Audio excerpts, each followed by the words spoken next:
La dissonance citoyenne. Qu'est-ce que c'est qu'un bon citoyen? C'est quelqu'un qui a un minimum de confiance en l'État. Et tout part de là. À partir de quel moment vous vous dites « ça, je ne vais pas enquêter dessus, je ne vais pas le contredire, parce que ce serait tellement gros, ce serait tellement inhumain, ce serait tellement abominable, ce serait tellement salaud que je ne peux pas envisager cela comme une hypothèse. » La perspective que l'État ait menti comme un salopard, c'est tout à fait possible que le citoyen standard enlève cela de la sphère de son plausible, parce que sinon, il entre dans un monde inacceptable. Eh bien, mon point de vue dans cette vidéo, c'est que cette dissonance citoyenne, c'est ce qui permet à la Macronie d'exister.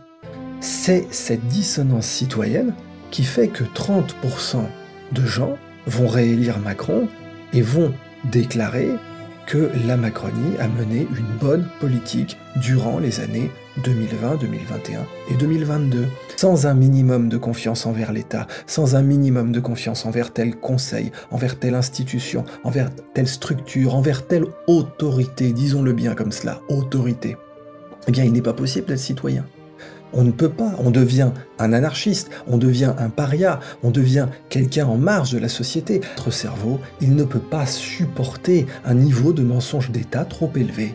Au-delà de cela, il déconnecte. Et il va même servir pour protéger sa zone de confiance, qui est aussi sa zone de confort. Nous avons notre zone de confort, il y a une zone dans laquelle nous aimons confiner notre esprit parce que ça nous permet d'avoir nos habitudes et notre vie quotidienne, et évidemment, si l'on commet des crimes, et je dois bien dire des crimes en dehors de cette zone, eh bien il est tout à fait possible qu'il reste impuni.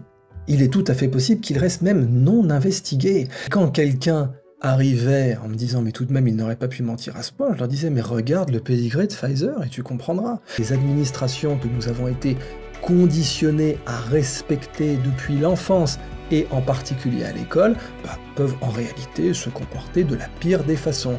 Mais c'est ça l'entrée dans la vie adulte. Et quand l'État, quand la Commission européenne va donner un blanc-seing à Albert Bourla, qui est à la tête d'une des entreprises pharmaceutiques les plus condamnées de l'histoire, eh bien évidemment, vous devez être capable, encore et toujours, de dire « mais regarde le pédigré, comment as-tu pu croire au Père Noël ?»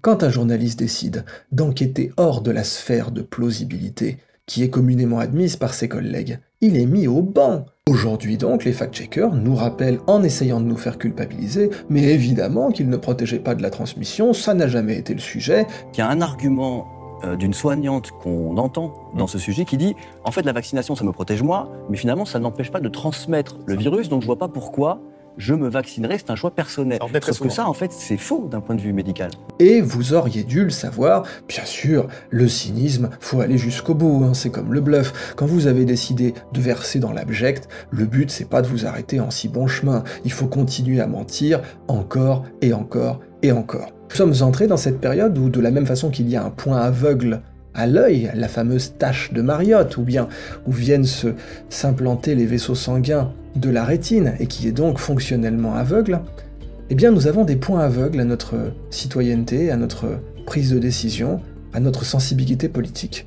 Et ces points aveugles, encore une fois, des experts du nudge, de la manipulation et du marketing, mais aussi de saloperies en tout genre, sont capables de taper dedans allègrement. L'inavouable est dans le point aveugle de notre cognition et de notre citoyenneté, ce qui signifie que vous allez voir des citoyens défendre l'État, défendre des personnes qui pourraient être considérées comme criminelles, parce que la perspective, le choix cognitif, c'est soit tu sors de ta zone de plausibilité citoyenne et tu acceptes que oui, le pouvoir corrompt et le pouvoir absolu corrompt absolument. Les gens qui s'opposent au mal, à ce que Philippe Zimbardo appelle l'effet Lucifer dans l'expérience de la prison de Stanford. Les gens qui s'opposent à l'abus abominable d'autorité dans l'expérience de Milgram, ce ne sont pas les bons pères de famille en priorité, ce ne sont pas les gens des classes moyennes, ce ne sont pas les citoyens modèles. C'est évidemment comme ça que le Parti national-socialiste est arrivé au pouvoir en Allemagne, et c'est comme ça, évidemment, qu'alors que les camps d'extermination existaient, qu'alors que les expériences de Mengele existaient, la majorité du peuple allemand refusait d'en accepter même l'existence, puisqu'il n'était pas envisageable cognitivement que l'État pût être un tel salopard.